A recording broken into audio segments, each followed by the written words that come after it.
ഈ ഖത്തറടക്കമുള്ള രാഷ്ട്രങ്ങളെല്ലാം അമേരിക്കയുടെ സഖ്യരാഷ്ട്രങ്ങളാണ് എന്ന് പറയാം. കാരണം വെച്ചാൽ അവിടെയൊക്കെ അമേരിക്കയുടെ സേനാ താവളങ്ങളുണ്ട്, മറ്റ് അമേരിക്കൻ സംവിധാനങ്ങളുണ്ട്, ഇതൊക്കെയുണ്ട്. എങ്കിൽ പോലും ഖത്തറിനെ സംബന്ധിച്ച് അവരുടെ പരമാധികാരത്തിന്മേൽ നടന്നു കിടക്കുന്ന ഒരു കയ്യേറ്റം, ഒരു കടന്നുകയറ്റം, ഒരു ആക്രമണം, അതിനോട് പ്രതികരിക്കാതിരിക്കാൻ ആ രാജ്യത്തിന് കഴിയില്ലല്ലോ. അത് ഒന്നാമത്തെ കാര്യം. ഫലസ്തീൻ അല്ലെങ്കിൽ ഗസയിൽ ഈ വംശഹത്യ നടക്കുമ്പോൾ ഈ പറയുന്ന രാഷ്ട്രങ്ങൾക്കൊക്കെ അതിൽ പ്രയാസമുണ്ട്, അല്ലെങ്കിൽ ബുദ്ധിമുട്ടുകളുണ്ട്, അതിൽ വേദനയുണ്ട്. പക്ഷേ അവർക്കൊന്നും റിയാക്ട് ചെയ്യാൻ നിവൃത്തിയില്ല എന്നുള്ളൊരു സാഹചര്യമുണ്ട്. അങ്ങനെ ഇരിക്കുകയാണ് ഖത്തറിൽ കൂടെ ആക്രമണം നടക്കുന്നത്. അപ്പോൾ ഇനി അങ്ങോട്ടൊന്നും പ്രതികരിക്കാതിരിക്കാൻ കഴിയില്ല എന്നുള്ളൊരു അവസ്ഥ ഈ രാഷ്ട്രങ്ങൾക്കൊക്കെ ഇല്ലേ? അതുകൊണ്ടാണ് ഞാൻ ചോദിക്കുന്നത്, ഏതെങ്കിലും വിധത്തിൽ സൈനികമായല്ലെങ്കിൽ കൂടി നയതന്ത്ര തലത്തിലോ അല്ലെങ്കിൽ സാമ്പത്തിക തലത്തിലോ അങ്ങനെയുള്ള ഏതെങ്കിലും തരത്തിലുള്ള റിയാക്ഷൻ ഈ രാജ്യങ്ങളുടെ ഭാഗത്തുനിന്ന് ഉണ്ടാവില്ലേ? പ്രതികരിക്കാൻ അവർ നിർബന്ധിതരാണ്. കാരണം അവിടുത്തെ രാജ്യത്തിലെ ജനങ്ങൾ ഇത് കണ്ടുകൊണ്ടിരിക്കുകയാണ്. ജനങ്ങൾക്ക് ഇതിനകത്ത് രോഷമുണ്ടാകും.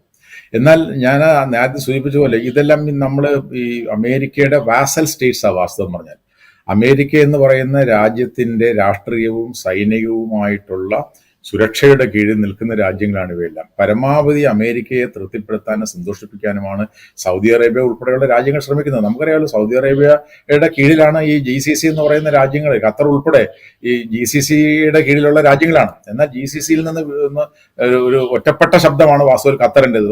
കുറച്ചുകൂടെ സ്വതന്ത്രമായ ഇൻഡിപെൻഡന്റ് ആയിട്ടുള്ള ശബ്ദവും അഭിപ്രായങ്ങളുമുള്ള രാജ്യമാണ് ഖത്തർ. എങ്കിൽ പോലും നമ്മൾ എങ്ങനെ ചിന്തിക്കാം? ഇപ്പൊ എന്താണ്, ഖത്തറിന്റെ ഭരണാധികാരി ഇറാന്റെ ഭരണാധികാരിയുമായി സംസാരിച്ചു എന്നൊക്കെ വാർത്തകൾ വരുന്നുണ്ട്. പക്ഷെ അതൊക്കെ ഞാൻ കാണുന്നത് ഒരു സംഘർഷത്തിലേക്ക്, ആയുധം കൊണ്ടുള്ള ഒരു ഏറ്റുമുട്ടലിലേക്ക് നീങ്ങാൻ പ്രേരിപ്പിക്കും എന്ന് എനിക്ക് തോന്നുന്നില്ല. കാരണം ഇതിനൊക്കെ ആരാണ് അനുമതി കൊടുക്കേണ്ടത്? ഇതിനൊക്കെ അനുമതി കൊടുക്കേണ്ടത് അമേരിക്കയാണ്. അമേരിക്ക ഇപ്പുറത്ത് നിൽക്കുമ്പോൾ സ്വാഭാവികമായിട്ടും നമുക്ക് എല്ലാവർക്കും അറിയാമല്ലോ, ഈ വാസ്തവത്തിൽ ഈ സൗദി അറേബ്യ ഉൾപ്പെടെയുള്ള രാജ്യങ്ങൾക്ക് ഈ പാലസ്തീൻ എന്ന് പറയുന്ന വിഷയത്തിൽ അത്രത്തോളം ആത്മാർത്ഥത ഉണ്ടോ?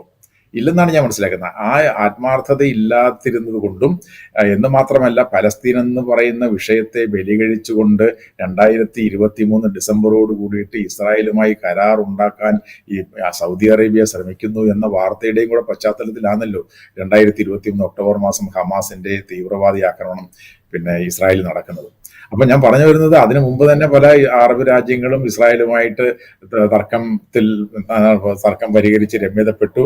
ജോർദാൻ, നമ്മൾ ഉദ്ദേശിക്കുന്നുണ്ടോ, ജോർദാൻ ഏതെങ്കിലും തരത്തിൽ ഇസ്രായേലുമായിട്ട് ഏറ്റുമുട്ടാൻ തയ്യാറാകത്തില്ല. ഈജിപ്ത് തയ്യാറാവുന്നില്ല. അതുപോലെ തന്നെ സൗദി അറേബ്യയുടെ ബാക്കിയുള്ള രാജ്യങ്ങൾ, കൊച്ചു ബഹ്റിൻ തയ്യാറാകുമ്പോൾ കൊച്ചു രാജ്യമായ ബഹ്റിൻ തയ്യാറാകത്തില്ല.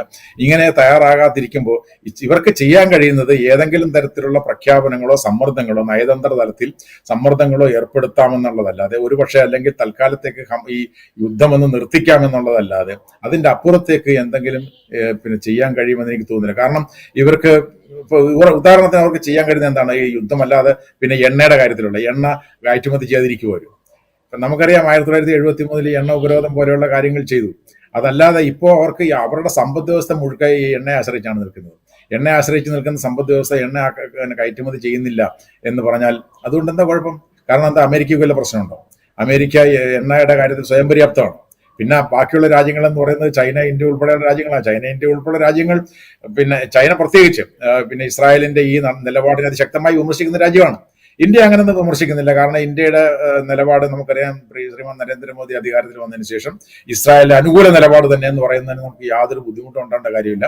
അത് അങ്ങനെ തന്നെയുള്ള നിലപാട് തന്നെയാണ്. പക്ഷേ നയതന്ത്രപരമായിട്ട് ഞങ്ങൾ പാലസ്തീന്റെ കൂടെ ഉണ്ട് എന്ന് പറയുന്നു എന്നുള്ളല്ലാതെ ആശയപരമായും അടിസ്ഥാനപരമായും ഇന്ത്യയുടെ വിദേശ നയം കൃത്യമായി ഇസ്രായേലിന്റെ വിദേശ നയത്തോട് ചേർന്ന് നിൽക്കുന്നതാണെന്നുള്ള കാര്യത്തിൽ യാതൊരു സംശയമില്ല. അതുകൊണ്ട് ഈ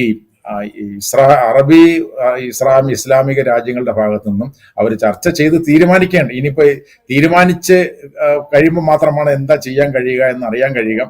ചെയ്യാൻ കഴിയുന്നത് ഈ പറയുന്ന തരത്തിൽ സമ്മർദ്ദതന്ത്രം ഉപയോഗിച്ച്, അമേരിക്കയുടെ മുകളിൽ സമ്മർദ്ദതന്ത്രം ഉപയോഗിച്ചുകൊണ്ട് ഏതെങ്കിലും തരത്തിൽ ഈ പ്രശ്നങ്ങൾക്ക് എന്തെങ്കിലും പരിഹാരം ഉണ്ടാക്കാൻ ശ്രമിക്കാം എന്നുള്ളതല്ലാതെ മറ്റെന്തെങ്കിലും മാർഗം അവരുടെ മുമ്പിലുണ്ടെന്ന് എനിക്ക് തോന്നുന്നില്ല.